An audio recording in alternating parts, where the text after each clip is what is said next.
All right, hello everybody. Welcome. It is Wednesday, October 8th, 2025. My name is Albert. I'm the founder of Albert's List. We're a job search, AI, and side hustle skills organization helping you become the most resilient and indispensable professional you can possibly be. You're here for 5 secrets for landing your next job with LinkedIn. As you know, LinkedIn is the social platform these days that everybody uses to land their next job, network, and discover new opportunities. But there are many things that you might not know about LinkedIn or maybe using LinkedIn incorrectly, and that's costing you opportunities and leaving you money on the table. To help you solve that challenge and perhaps become the best LinkedIn user you can possibly we've brought in Leslie Lulham, the founder of SunUp Operations, where she's a fractional HR leader, CEO, COO, or chief of staff for startups and small businesses. She helps bring order to the chaos of building, developing scalable systems, aligning people and priorities, and creating operational clarity during moments of high growth. She's also launched Introly, a tool designed to surface real opportunities hiding in plain sight that you're going to learn about in a little bit. So, whether you're looking for that next job opportunity, the person that you really want to network with, Introly helps you uncover the warm paths that already exist in your network. And so, we'll learn about that in a little bit. In the meantime, please use the webinar chat to network. Let us know where you're dialing in from and say hello. We're also recording this webinar, so you'll have a chance to watch it later. Just check your email for a follow-up email from Eventbrite. All right, Leslie, thank you so much for joining us today. I'm going to go ahead and hand it over to you. Awesome. Thank you so much, Albert. I am thrilled to be here. Leslie, as Albert said, I'm calling in from Vancouver, Washington today, and want to just extend a very warm welcome to everybody here. I'm going to go ahead and share my screen, and we can dive right in. All right. Can you guys see my screen? I hope so. All right. All right, cool. I see the thumbs up going. Thank you all. All right. Welcome to kind of part two of a webinar series that I'm working on with Albert of 5 secrets to landing your next job with LinkedIn. Following my first webinar back in July, so many of you reached out to me and connected with me on LinkedIn and sent me your questions and feedback. And I took all of that information and those questions, and that's really what I built this second part of the webinar around. So before we dive in, here we go. I will tell you a little bit about myself for those who I haven't met before, and we'll dive right in. So I've founded and co-founded 2 companies, SunUp Operations, that is my HR and business ops consulting agency. And then kind of through that, Introly was born. To take it back a few steps, I've worked in startups and tech and consulting for the last 15 plus years. And in that world of startups and tech, especially, I've been on the job market myself a number of times. And I've been a recruiter. I've worked and managed HR teams. I've built hiring plans. So I've seen both sides of the job market. And even speaking for myself, I can say referrals are the best path forward to landing your next job. And we'll go into that a little bit more in a few minutes here. But what really led me to founding Introly was the fact that it's harder than it should be, in my opinion, to see who's in your network who can refer you to the jobs that you want on LinkedIn. And so Introly was born of that, kind of seeing that pain point. Um, it really started a little backstory of this of when I was speaking and networking with former colleagues and folks I used to work with, someone very close to me shared with me, they said, Leslie, I just spent 6 hours going through all of my first degree connections on LinkedIn, and I looked at all the companies that they worked at, and I went to each company's site and I looked for the jobs that I wanted. And then I built myself a list, and it was a list of everybody that I knew who worked at the companies that had the jobs that I wanted to work at. And I said, 6 hours. I've done that too. I've spent hours combing through my first degree connections. And then it dawned on me, my aha moment is I had literally spent the last 5 to 6 years working in tools and automation that did the same thing, but for a different application. And so I said, hey, would you mind sharing your network with me? And I think I can find you roles. This individual found 50 roles going through by themselves and doing it by hand. When we ran it in a more automated way, we surfaced a couple hundred roles that they just didn't have visibility into. So that is why I built Intrally, first and foremost, to help job seekers. And it eventually rolled into helping client seekers as well. So without further ado, we're going to cover, as I mentioned, some of the most common questions that I got following my first webinar with Albert. And that was around, how do I structure my resume versus my LinkedIn? What are some best practices there? And how really do I reach out to people on LinkedIn? If I know I have a referral in my network, what next? What do I say to them, right? And so we want to really take a relationship building approach to that. And we'll get into how that works momentarily. So, the agenda today we're going to cover is the challenges of being a job seeker on LinkedIn. We're going to talk about how to send messages that actually convert and get responses. Perhaps almost more importantly, how to follow up without being pushy. Making your resume your gateway, because that's what it is. We'll talk about how recruiters read your resume and your LinkedIn. And then we'll go a little bit deeper into how Intrally really works. I have a very exciting offer to share with y'all at the end of this interview. I keep saying interview, webinar, and let's get into it. The job search reality check. So, I've been seeing a lot lately posted on LinkedIn about the hidden job market. And I'm really glad to see this coming to light, because the fact of the matter is, studies estimate that 70 to 80% of jobs never make it to a job listing. They're not going to be on LinkedIn. They're not going to be on Indeed. They're nowhere. The reason for that being word of mouth hiring. You know, a company says, hey, we're looking for a project manager. Someone says, I know one, or maybe they know one themselves. So it's really about building your own network and breaking into the hidden job market. In referrals, it plays directly into that hidden job market. They account for 80% of hires. That's a huge number of hires. It's so helpful to hire referrals. In fact, and most of you might see this as well, companies have built entire referral programs. They offer cash incentives and other types of rewards to folks who refer somebody who gets hired. Applicants per hire. I feel like this number is a little bit low, but we're going to let the data be the data.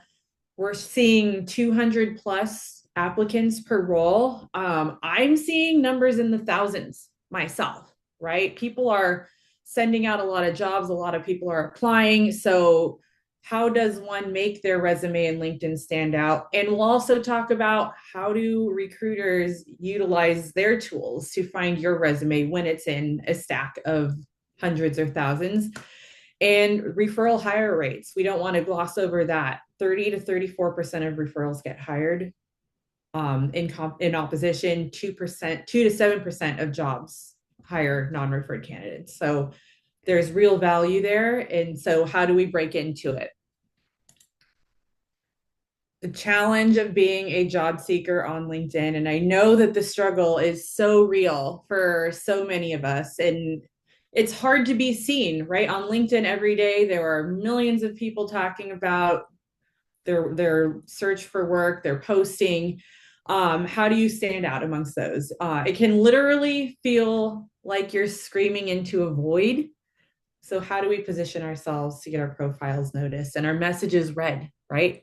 I just read an article, I think it was last week, about a job seeker talking about how they were applying to 90 roles per week. They're sending out 90 resumes. And I know that's common for most folks. So how do we make yours stand out? Let's start with messaging. I don't know about you all, but I get tons of messages on LinkedIn every single day, especially when starting two companies. A lot of people start reaching out to you. And what are the messages that make me want to really follow up and engage with the person? They're the ones that actually show a genuine interest in me. I think it's pretty easy to tell when someone is sending you a canned or a spammy message. You just feel like you're a name on a list that got a message that's not really relevant. They usually come across as very pitchy. And I will be sending out a link to the presentation after this I see a few questions going by right now. So we'll get that sent out to y'all. So how do you stand out? Well, a story that happened again just a couple of weeks ago, and this wasn't for a role, but another business wanted to pitch their services to me. And this individual recorded me a personalized Loom video. He said my name, he referred to my career history, he knew about the companies that I was working on.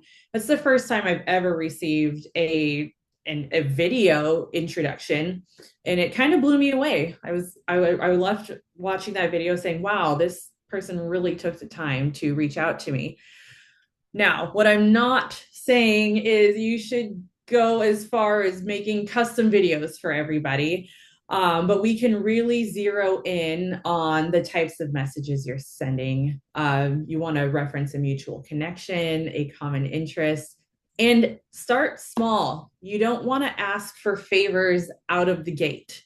You want to request information. I had so many folks reaching out to me saying, hey, I messaged this person and I told them that I wanted a job at their company. That comes on a little strong. We want to enter into the conversation in a more personalized and meaningful way before we go in for that ask.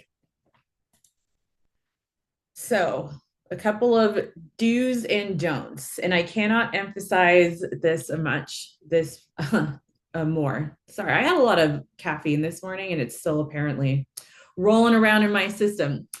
When you're reaching out to folks, especially to request a referral, do not start with, I want a job at your company. This should be nowhere near your first message to the person, unless, of course, they're your friend, you're very close to them, you have that type of relationship. But 99% of the time, we don't want to start with that. So in the don't do this pile, I have don't send them your resume and say you want a job and ask for a referral outright. And do not ask someone if their company is hiring for roles that they think that you'd be a fit for and send them your resume. Before you make an ask to somebody, you need to know what role you want, and you need to know a little bit about the company. I had a conversation with a recruiter a couple of weeks ago who told me, I get people who just message me on LinkedIn and say, hey, do you have any openings I might be a fit for? And then get a resume from someone she's never met before. And for a recruiter, for her, she was like, I'm not going to do that. So we don't want to lead with that. What do we do instead? I've got a nice template here.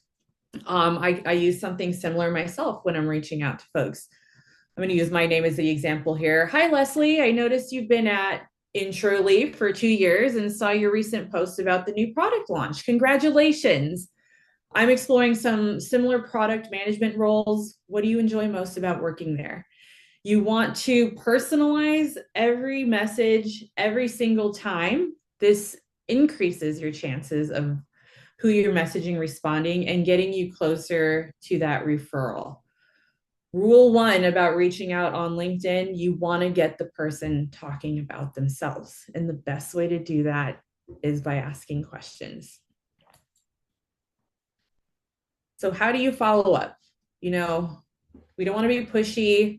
And I know, especially when we're asking folks for referrals, we want to move fast, right? And we want status updates. If they give you the referral, where am I in the pipeline? Have you heard anything? But we don't want to be pushy. And that's where I want you to remember the rule of 3. You want to go for 3 touch points max with somebody that you're reaching out to. And I'm sure most sales folks will tell you something similar. And any more than 3, and you do risk damaging your reputation. And I'm going to give you some templates for what to say on the next slide. So we'll get into that as well. But before we go there, first, day one or day zero, however you want to look at it, that's when you send your initial message. It's hyper personalized, it's curious, it's value based. And then if they don't respond, what do? We wait 3 to 5 business days, and then we send a gentle follow up. We keep it brief and understanding, and then we just keep moving forward. If after another 5 to 7 days you don't get a response, or follow up one more time, very gently, keep it brief and understanding, and leave the door open, because sometimes folks really don't see these things until I've even had folks respond a couple of weeks later and they just say, oh my gosh, I don't check my LinkedIn. But you want to keep that door open to continue the conversation, not slam the door in their face. Again, the goal here is relationship building, not bothering people. So, what do we say when we're reaching out to these people? I have a couple of messaging examples, both for new connection requests that you might be sending or existing connections. And these are templates that I use, or a version of them myself, that have worked well for me as well.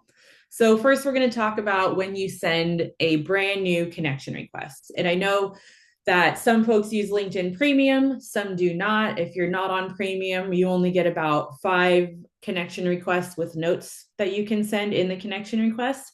If you are at a point where you can't send any more notes in your connection request, it's okay. Send the connection request, and then you'll start at either the connection request note or the next one in here after they accept your request. So what I say is, hi, name. I'm looking to connect with thoughtful professionals in whatever industry field they work in. I'd love to connect here.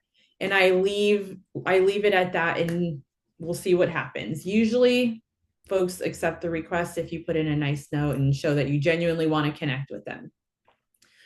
Once they accept, you can move on to the next one, which is, thank you for connecting. It's a pleasure to e-meet you. I love connecting with professionals in this field. How'd you get started? I'd love to learn more about what you do, et cetera, et cetera. Or you can ask them about a post they recently did, something that you saw them interact with on LinkedIn, and just shows that you're interested in them and what they're doing.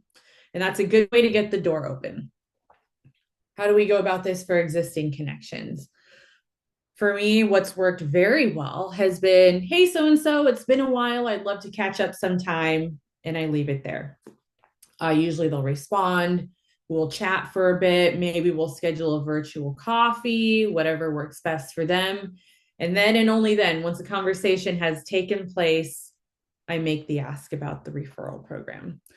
So you can see I have here in the template, do you happen to know if there's a referral program I could go through? Or if you think it makes sense, could you let me know where there's one, or whether you can refer me? A lot of companies have like a different portal that they will submit you through if it's a referral. So we just want to be very tactful in the way that we're asking and not lead with that. All right.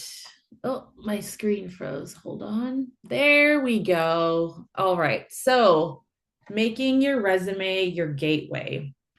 And this is crazy. I know this is a crazy statistic, but it's true. Recruiters are reviewing thousands of resumes. That means they are literally spending 6 to 10 seconds on your resume. You don't have a lot of time to make an impression, but you can do it. This means your resume has to stand out, and your resume is really where you earn your right to go deeper in an interview. As a hiring manager myself, or folks will send me their resumes to review sometimes, I can't tell you how many resumes I've seen that have been over 3 pages long. And I will tell you now, a recruiter barely makes it to the second page. Like, they might glance at it, but they're not going to read the whole thing. So you want to keep your resume as short and concise as you can. Format it well, use headers, take advantage of white space in your resume. You don't want to send somebody a novel, a paragraph format. It's just too much to read. It's too hard to scan. You want to make it very scannable at first glance. The second thing you want to do is results driven bullet points. A result driven bullet will trump a generic, I was responsible for X, Y, and Z every single time. For example, saying something like, I grew revenue by 65% beats, I was responsible for sales or revenue growth. Quantify as much as you possibly can. And if you have those numbers, I can't emphasize this enough, put them at the top of the bullet points that you're showing. I've seen so many resumes where people have really great stats of what they've accomplished and they're buried 5 or 6 bullet points down. You want those to be the first thing the recruiters see because it shows that you're delivering results. Next up, tailoring your skills section. You have to do it every time. And we'll get into this a little bit more on the next slide. But we are optimizing for ATSs. An ATS is an applicant tracking system. And these are the systems that the companies receive your resumes, your application data, your LinkedIn profiles, whatever they request from an inbound applicant. These systems sort that all out. And AI. We see more ATSs using AI. So we have to optimize for the systems that are accepting our resumes. You might be thinking, Leslie, isn't that gaming the system? No, I'm going to say it. No, it's not. It's optimizing your resume for the way that these systems work.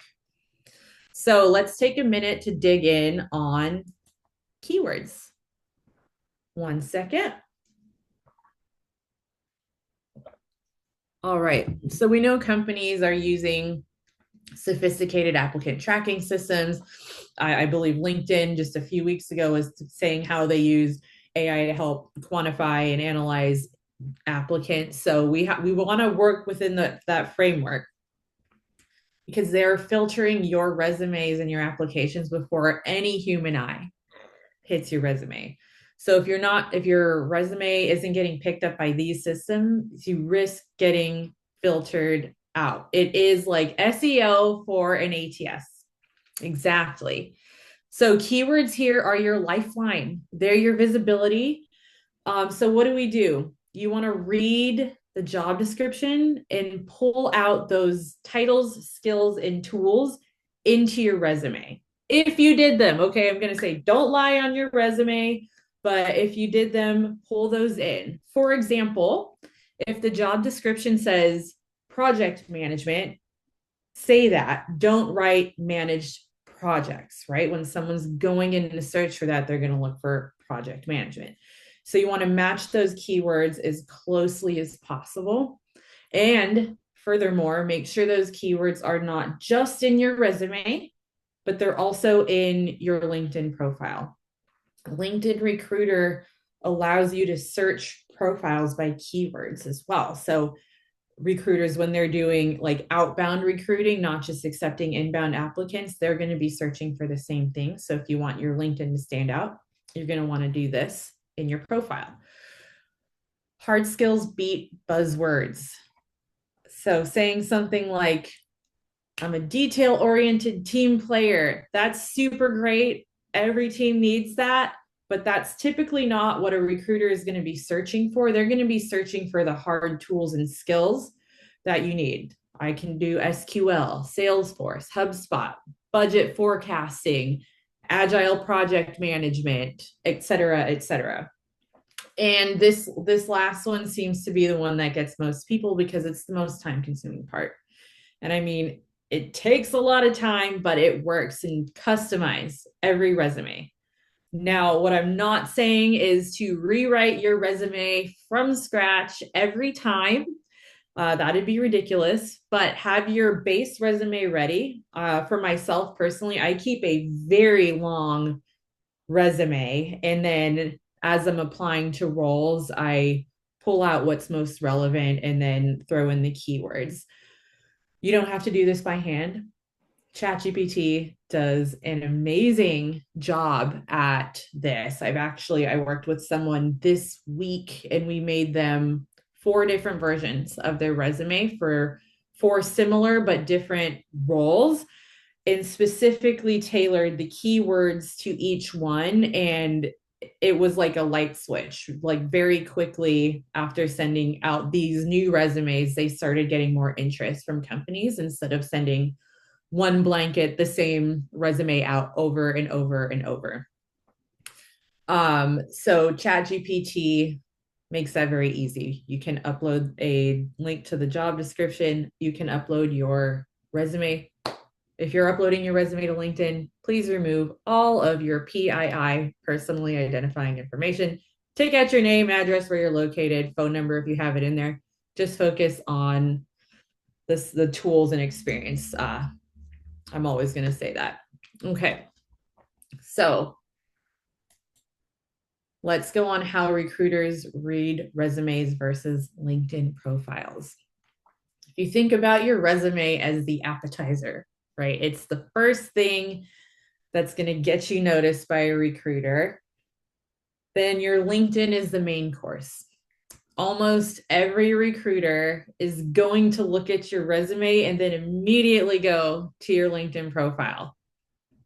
Whether it's linked in the application or not, whether you have a link to your LinkedIn in your resume profile, which I definitely also recommend you do, they will go search for you.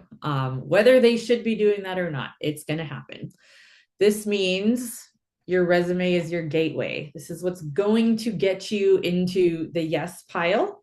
And you want this to be hyper targeted and concise to the role that you're applying to. But your LinkedIn is where you give depth, right? You can be applying to, I've worked in the tech space, so I'm going to say project management, program management, release manager type of roles, and keep the same LinkedIn because the skills are going to be relevant across all of those roles. What is a recruiter looking for when they go to your LinkedIn profile? They're going to be looking for inconsistencies. If you have a company listed that's not on your resume or vice versa, they might note that. That could be something they ask you about. If they are wildly different, you don't want that. I say at minimum, your LinkedIn should match your resume. Myself, I tend to make it longer. You'll see if you look at my LinkedIn and you go further back in my roles, there's a lot more color there than I put in my resume because I don't want my resume to be 4 pages long. But focusing on those keywords within the longer LinkedIn is very, very helpful. Also, they can see your personal brand in there, right? Like a recruiter is going to see any endorsements you have, any of the skills you have, recommendations, your accomplishments. So it's used for validation of your resume and additional discovery. And your LinkedIn can get you from the yes pile to the we really want to talk to this person pile. But it can also work in reverse. You know, if someone goes to your LinkedIn and it's just doesn't match, it's going to cause a lot of eyebrow raising. And if a recruiter is moving fast, right, there might be someone else whose resume and LinkedIn match or corroborate with each other. So again, your LinkedIn should match your resume, but you can have much more in there, and that's okay, at least in my perspective. All right, on to secret number 5. So, how does this all work together, right? We've got our LinkedIn, we've got our messaging, we've got our resumes, our referrals. This all works together in your favor when you're doing it correctly. So your referral, that's your warm entry, right? Your colleague, whomever, they put you into the system. The recruiter sees your resume and they go, wow, this is a great resume. They're going to go check your LinkedIn and make sure everything looks good. It's your qualification loop, your resume and your LinkedIn profile. And then the thoughtful messaging keeps you building relationships and momentum in your job search. Next slide. All right. So I kind of just talked through this in the previous slide. So I really want to spend some time here on the strategic follow-up part. Your LinkedIn will help, but if you have an intro to the hiring manager, it's totally fine to interact with their posts on LinkedIn or send them a connection request. That keeps your name fresh in their minds. That said, do not spam them. Don't message them multiple times.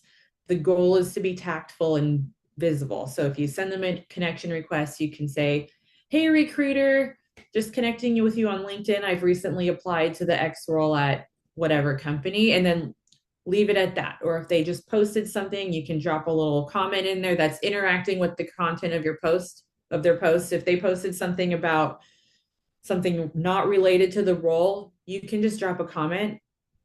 Your name will be in their mind, right? It's about keeping yourself visible, but don't start spamming their posts and sending them tons of messages.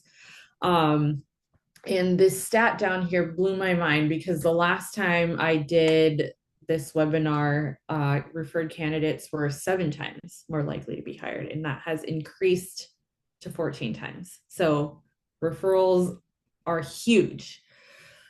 So now that I've been talking about referrals, and how to manage your LinkedIn, I'm going to tell you a little bit more about Intrally and the company that I founded to help with this, and then we will go ahead and get into some Q&A. All right. What is Intrally? At its core, Intrally is a tool that helps job seekers more easily see the referral opportunities in their network. What do I do when I'm building a report with Intrally? The first thing I do is I looked at your LinkedIn first degree connections and analyze what companies are you connected to, what roles are you looking for. I send an intake form. I ask you what you're looking for, whether you want remote, where you want it to be, et cetera, et cetera. And then we look for those jobs. Once we find those jobs, let's say you want account manager or project manager, data scientist, you name it. I then take that report and I put it back together with your LinkedIn connection. So I will say, you have a data scientist role at Google. I have recently, and I'm so excited about this, we were able to pull more information into the job reports. So it's not just the role in the LinkedIn apply. Now we've got direct apply links. I know there's a lot of concern out there around fake job postings. The best way to combat that is to go directly to that company's website and see if the role is posted there. I pull those into the report. When they're available, I pull in work type, whether it's remote, hybrid, on site. Some companies don't list it. That said, I want to encourage you all to really look at the roles that don't say whether they are remote, on site, or hybrid on LinkedIn. I have viewed thousands and thousands of jobs at this point, and a lot of the non listed ones are remote. So make sure you're checking those out. I'm pulling in salary data. I'm pulling in as much as I possibly can. And then I take all of that information and I tell you who you know there, what they do, and I give you their LinkedIn profile URL. All of which is in your LinkedIn connections. I'm just putting the two things together. I send this back in a spreadsheet. And one other thing that we do at Intrally, and this is, I've always been doing it, but it's more important to me now more than ever. I'd say over the last 4 to 6 weeks, I've gotten so many emails and reports from folks who have their LinkedIn job alerts turned on, right? You'll get emails daily or weekly or whatever cadence you have them set up, and LinkedIn will send you, hey, these are jobs that you might want to check out.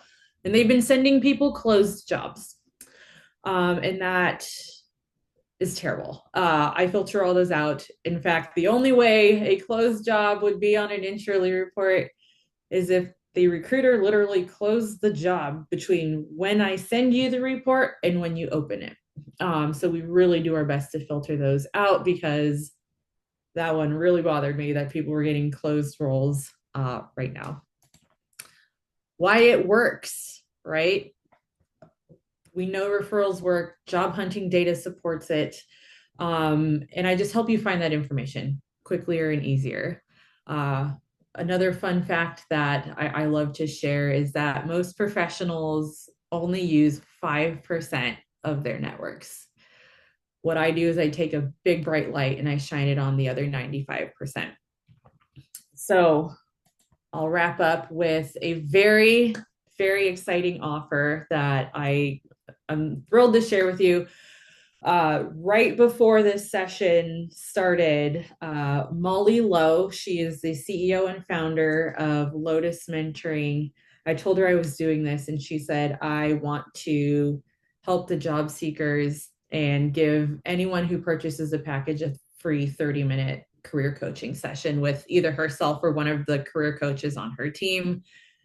She's just doing this out of the goodness of her heart, and I am so thankful to her. So we already are giving y'all a 30% discount on any of the reports. And now that comes with the free coaching session. I'm so excited. You'll want to use the promo code Alberts30 for 30% off. And if that promo code is in the purchase, we will connect you with a career coach to give you that one-off consultation. I'm so excited about this. But that's about it for my presentation. I know we have about 20 minutes left, and I saw a whole lot of questions in the chat here. So again, I will be emailing out this presentation, a link to it, so you can see that. You'll also see a link to the presentation from the previous Albert's List webinar if you want to check out that one where we go into headlines and using ChatGPT to help with updates and stuff like that. So, all right, let's dive into some questions. All right, so the first one we have here is I'm over 50 with a career change. How do I fit everything if I can't fit it into 2 pages? That's a really great question. You want to focus your resume on what's relevant for the role. And you don't need to go back 20, 30 years in your work. What I've seen a lot of people do, and I'm becoming more and more a fan of this layout, is once you go back through your most recent job history, for anything prior to that, you can say, experience in sales from X year to X year at XYZ companies. You don't have to list the same bullet points every time, or if you had a role years ago that's not relevant, it's okay to leave that off your resume too. You just don't want like gaps in the recent history if you can help it. If you can't, it's okay. A lot of people are looking for work. It's getting more normal, I think, to see these gaps on the resumes, but consolidate it down to what's most relevant for the role. Yep. How do we best use the job match AI function on LinkedIn to assess our fit for a job? That's where the keywords really comes into play. You want to make sure the keywords in your LinkedIn profile are matching up with what's in that job description. So the more you can optimize for that, the more that meter that's like you are in the top X percent or Y percent, it really helps there. Awesome. Um, I have done a great job of sending posts, sending notes, and my invites to connect. I have over 14,000 connections across the US, but here's the challenge I have. I'm looking for a remote role across the country. I am networking with my base and have had little success, but no interviews from it because I asked for an introductory call. How do you successfully network with people you've never met personally? That's a good question. So if I can get a little clarity on the question, is it they're not going for introductory calls or they are? I think they're asking for the introductory calls, but not getting them. For that, the first thing I would want to say is how are you messaging these people? We might want to take a look at what that looks like. I know it becomes a little more challenging in such a large network because you don't know everybody personally. And, my network, I don't know everybody personally in mine. So typically what I would do is I'd reach out if I don't know them personally and say, hey, it looks like we're connected on LinkedIn. I'd really love to learn more about what you do. Would you be open to a coffee chat and keep it high level and easy breezy? If that doesn't work, perhaps they don't check their LinkedIn profiles all that often. Um, when you click on someone's contact info in LinkedIn, it will often have an email address. Most of the time, So you can always use that email address and that'll hit their inbox. And when I do send those types of emails from folks to folks, I say, hey, we're connected on LinkedIn. I got your email address from your contact information in your LinkedIn profile. So they know where you got it from. And then you can go that route as well. Although I will caution you, some folks have very, very old email addresses connected to their LinkedIn's. It's not their most recent one. So sometimes they won't get it for a little while. But those are my two recommendations there. And then follow up, do the 3 days, 5 days later, and then let it lay. You can always circle back in a couple of months. Great. All right, we have more questions coming in.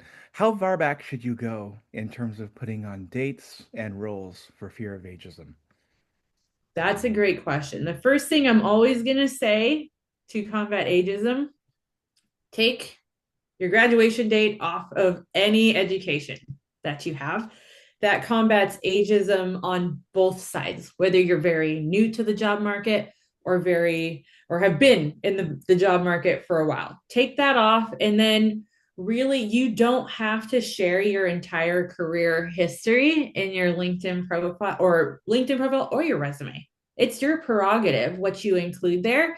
I would say, depending on the type of role you're interested in, like 10, 15, 20 years is great if you're going for a leadership role, right? They want to see that career building. But if you're going for, I know a lot, I know this is a job market. There are a lot of highly competent people going for more middle roles, sometimes even more entry level roles. Maybe you don't want 30 years of history on your resume at that point.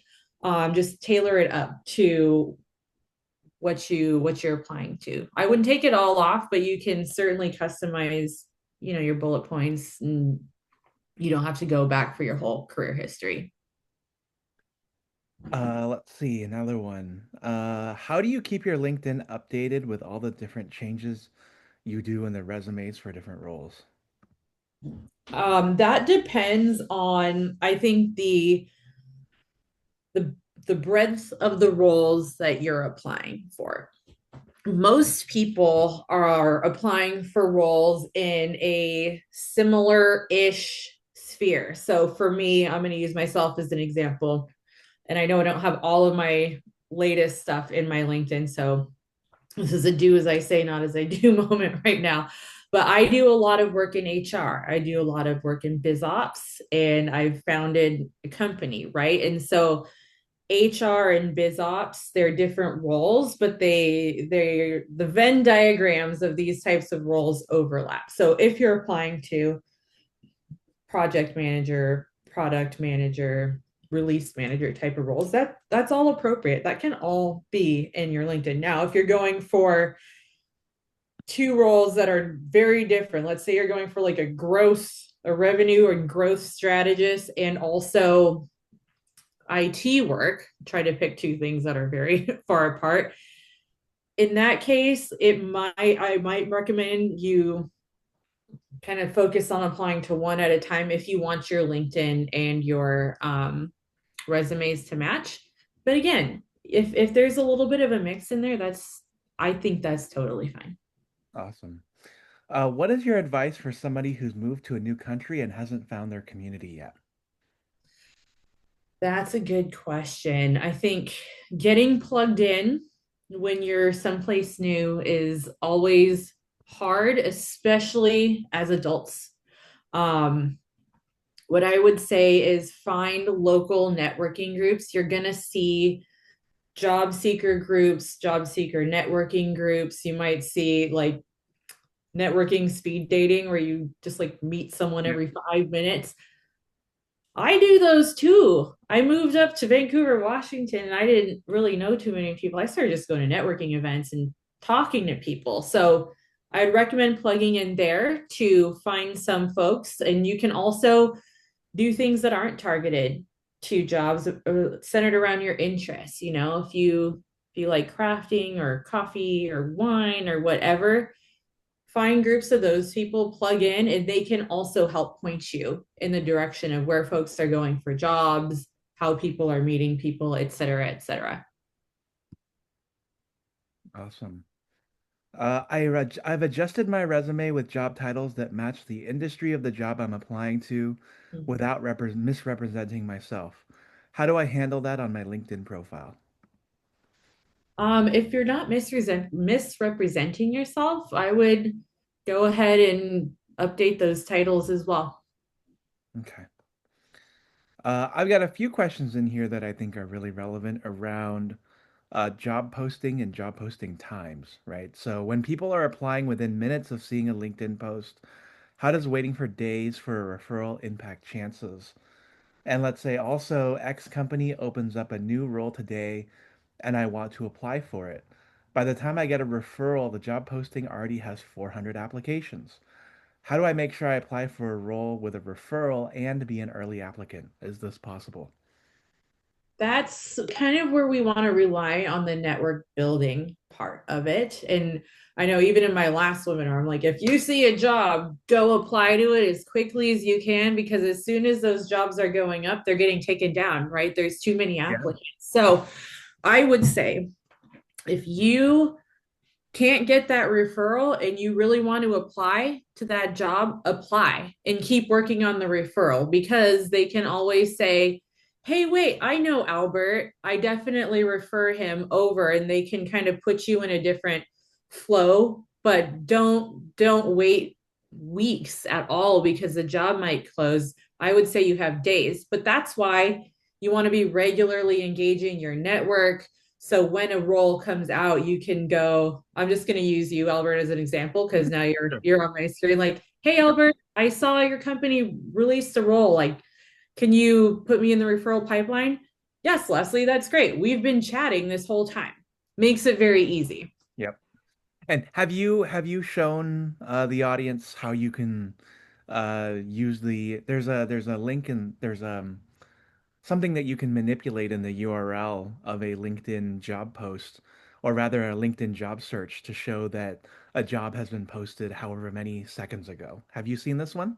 I haven't. I do pull into the Interly reports the date it was posted, but not down to the second. Okay. I'm going to share my screen and we're going to Please work through it do. here.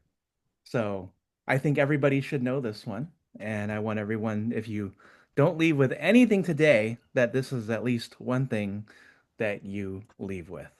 All right, so you all can see my screen.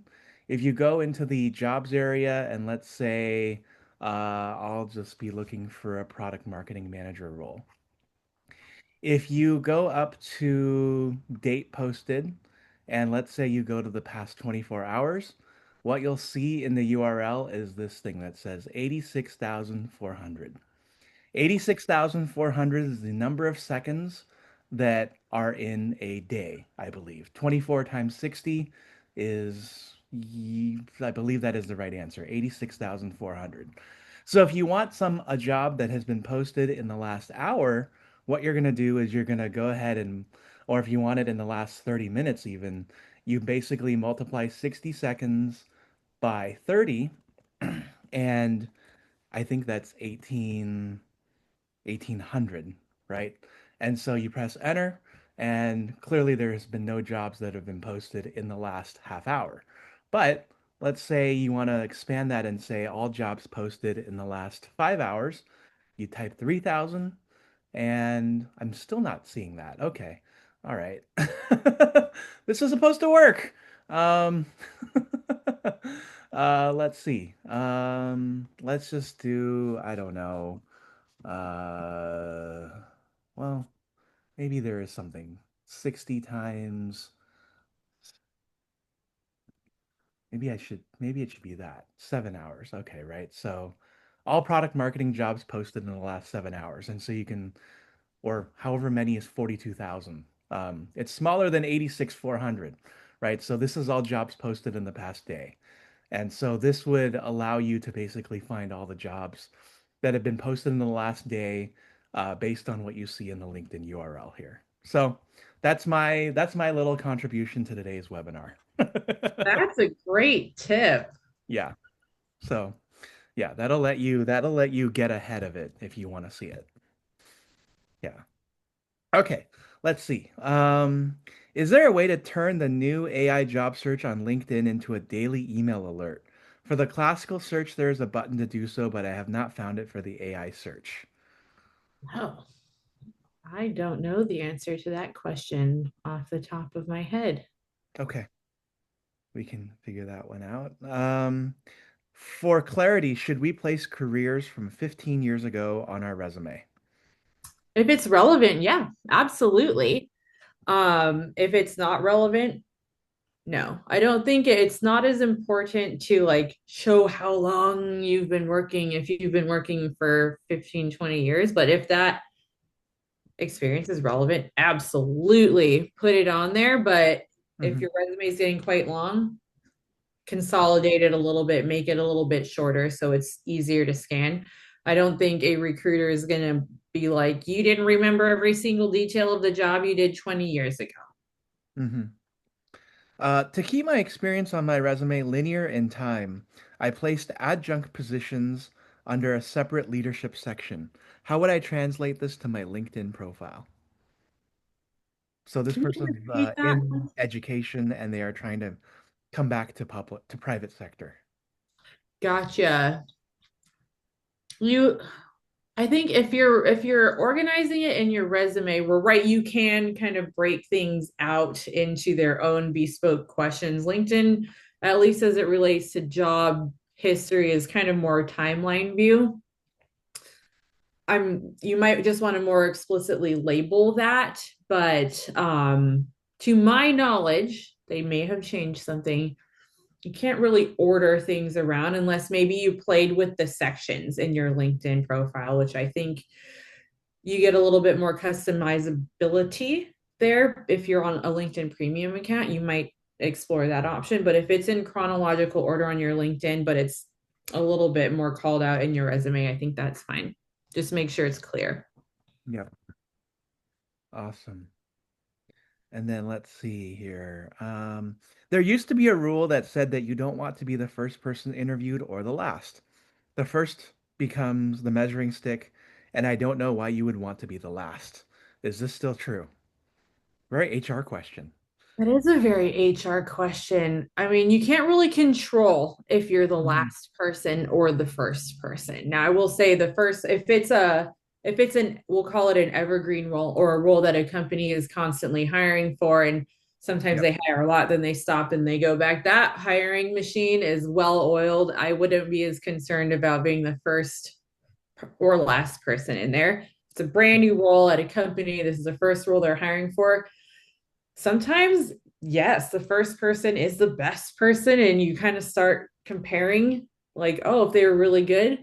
If you're that first person, like you're looking really good. I think the danger, not the danger, but the Hmm. short end of the I'm the first person they interviewed for is you probably have the longest to wait, right? Most companies are going to want to speak to several candidates with scheduling that can take a couple of weeks. So you might just be hanging out waiting for an update.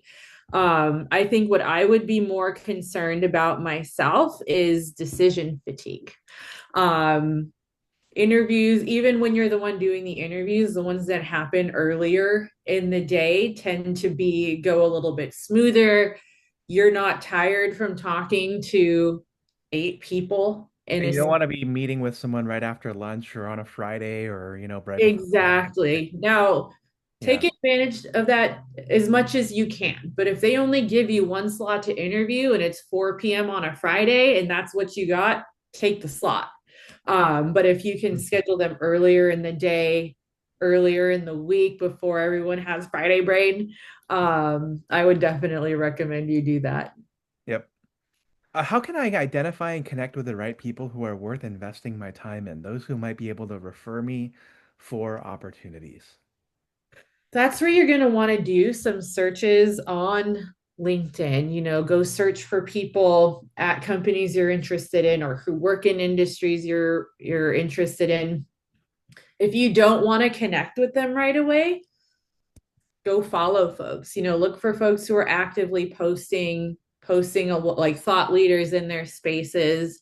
Follow them. And you can be like, oh, I agree with what this person says or not, and then send over a request. Because I mean, the fact of the matter is, if you are like, oh, this person looks great and they've never posted on LinkedIn, if their experience isn't updated, they're probably not going to interact with you. So you want to look for signs that they are active on LinkedIn before you reach out to them for sure. Yep. What are your thoughts on leveraging video tools for outreach or follow-up to recruiters, hiring managers, and networking contacts? I would say if it's requested, do it. Mhm. I posted a role and the first line in the job posting was, hey, we want you to send a 2 to 3 minute video just introducing yourself. You can use Loom, you can use whatever tool, send that in with your resume. We got about 600 applicants and I got 4 videos. Guess Oh. who got preferential treatment? The 4 people who followed instructions are the hang on, first 4 people that we reached out to. And then I sent reminders out. We wanted to like to talk to people about this role. Hey, you Mhm. forgot this part. Most people didn't do it. Is Um, this consistent across your HR colleagues in the industry? that's a good question. I think In other maybe words, should if it's everybody get a forced, tripod and a lavalier mic and, get to looking good on camera? use your phone. We just Yeah. wanted something simple.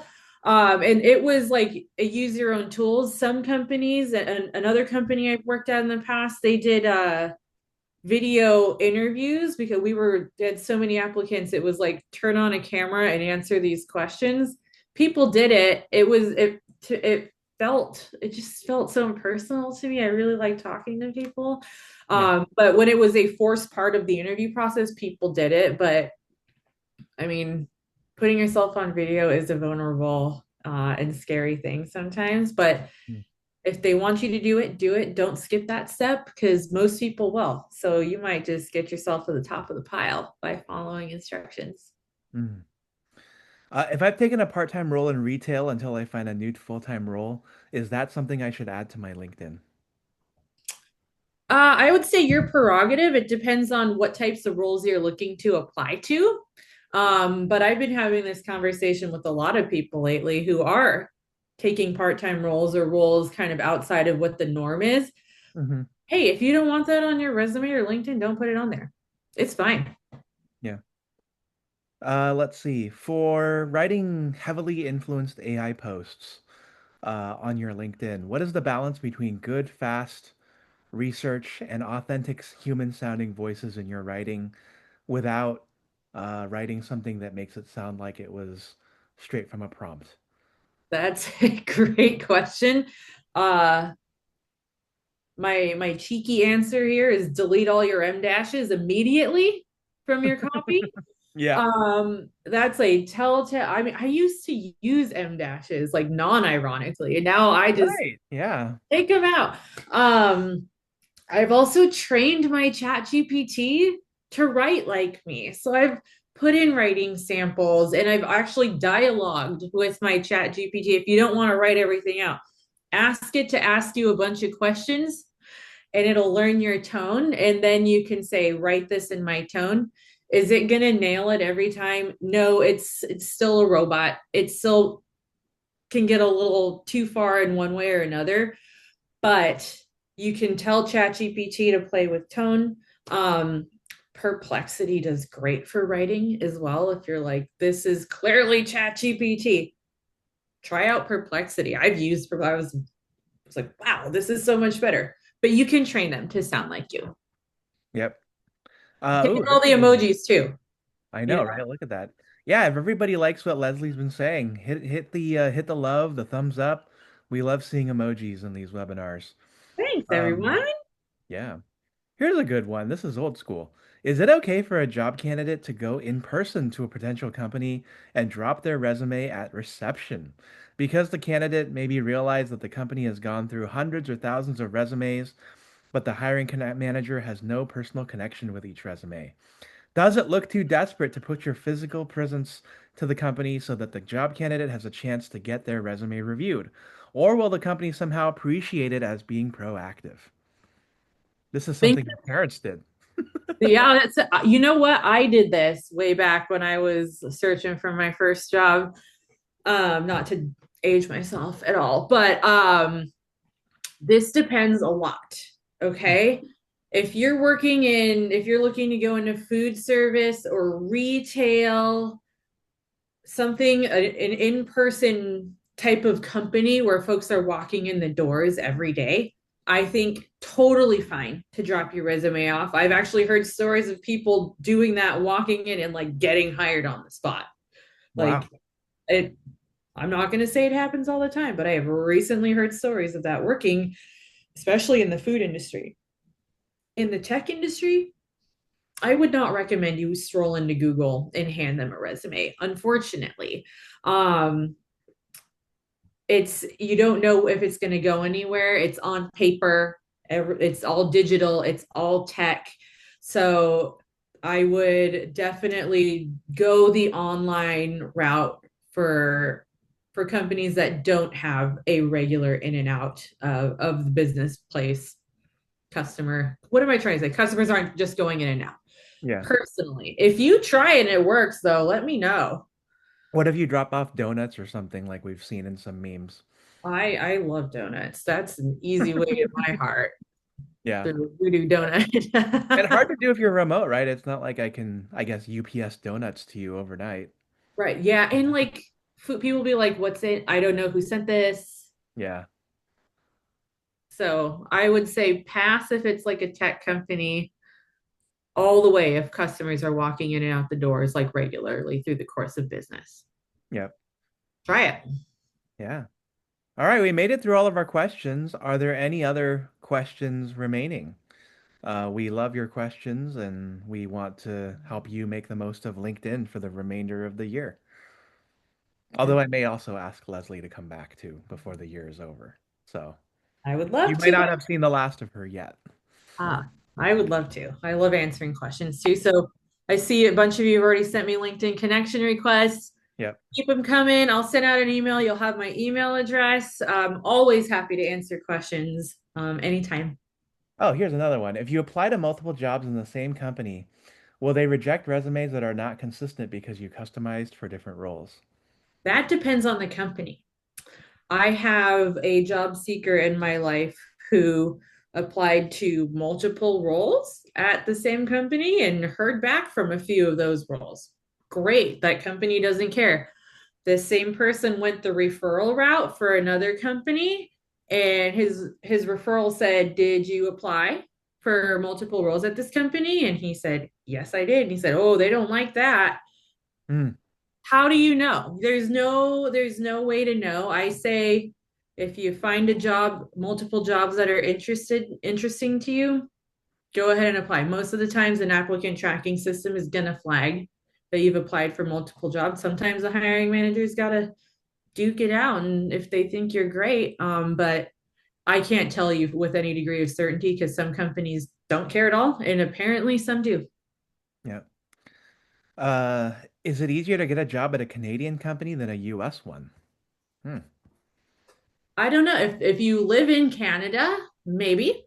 If you don't, maybe not, because there are visa requirements and a lot of things that companies located in different companies countries have to consider. Um, and I'm not close to the job market in Canada, but I do know that it can be tricky hiring a global workforce if the company is not set up to handle that. Yeah.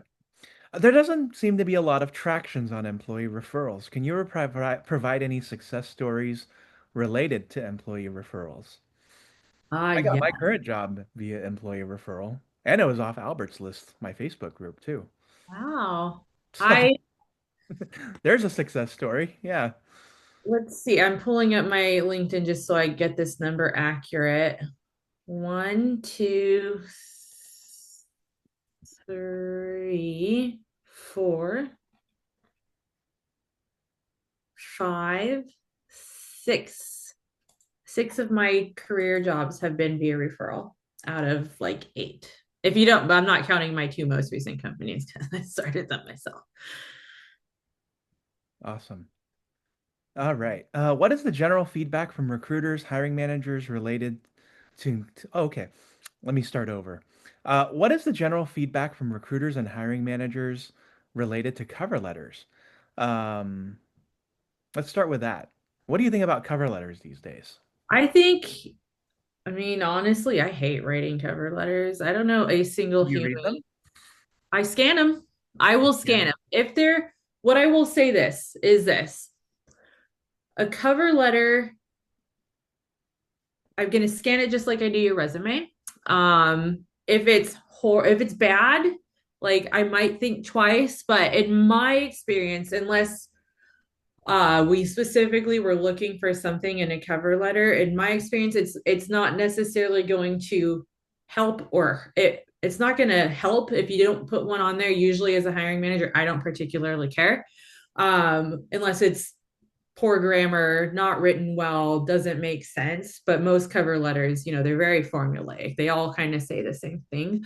But if you had an exceptional one, I might be like, oh, I really want to talk to this person. But they're going to spend about as much time on your cover letter as they do your resume, which is 6 to 10 seconds. Mhm. I waited for a contact in my network to refer me, and now the job posting says the company is not accepting any applications. Mhm. Should I not wait for a referral to face this type of situation? I would, if you're waiting on a referral, apply in the meantime, unless you know they're going to be very quickly. Like maybe give it a day if you hear from somebody. If not, go ahead and apply, and you can still continue that conversation and say, "Hi, I applied to this job. Can you put in the referral?" Okay. Let's see. Would you customize a resume when applying for different jobs in the same company, or just use the same resume across all the jobs to keep it consistent? Nope, I would customize. Absolutely, because the different hiring managers for the different roles are going to be searching in their ATS for different keywords, and you want to be picked up. Now, if they're wildly different, you might want to make sure there's some consistency between them. But of course, customize those keywords for sure. Yeah. I've been told that it's important to try to apply the first day a job is listed and maybe the second day, and after that, it's not worth it. Is that true in your situation? I will always recommend you apply to the job, always, because Even if it's been like a week? yep, absolutely. Because you never know. They could have gone an influx and they didn't like anybody. And now we're gonna Mm. go look at the next batch of people. So Yeah. you know what? If you're like, I don't know, it's been open for a week, I say apply anyways. Some companies just keep job postings open too. I've seen jobs crop up in job reports that I've done that have been open for months. I Mm. say apply. Apply anyways, then you're in the system. Excellent. Wonderful. All right. Um, I don't see any other questions coming in. I'm going to go ahead and end the poll that we started at the very beginning. Um, 7 of you totally new to LinkedIn. 50 of you could be posting more, but using it effectively. And I'm a LinkedIn expert. That's 5 of them there. Well, I hope they learned something. All That's right. Cool. Does anyone else have any other final questions? Okay. All right. I'm going to go ahead and end it here. Leslie, awesome. do you have any final words for our audience as they go out Um, into this world? if you're questioning on whether you should reach out to that person to ask for the referral, just do it. Just do it. The worst thing that can happen is they don't respond to your message, and we can all handle getting ghosted, but you'd rather get that referral. So the Nike swoop, just do it. Love it. And they're right in your backyard too. Exactly. All right, everybody. Well, we will be following up with a recording. We thank you for watching today's webinar and look forward to seeing you at future ones. Best of luck in your LinkedIn journey and every part of your job search, and we look forward to seeing you soon. Have a wonderful night and goodbye. Bye. Thank you.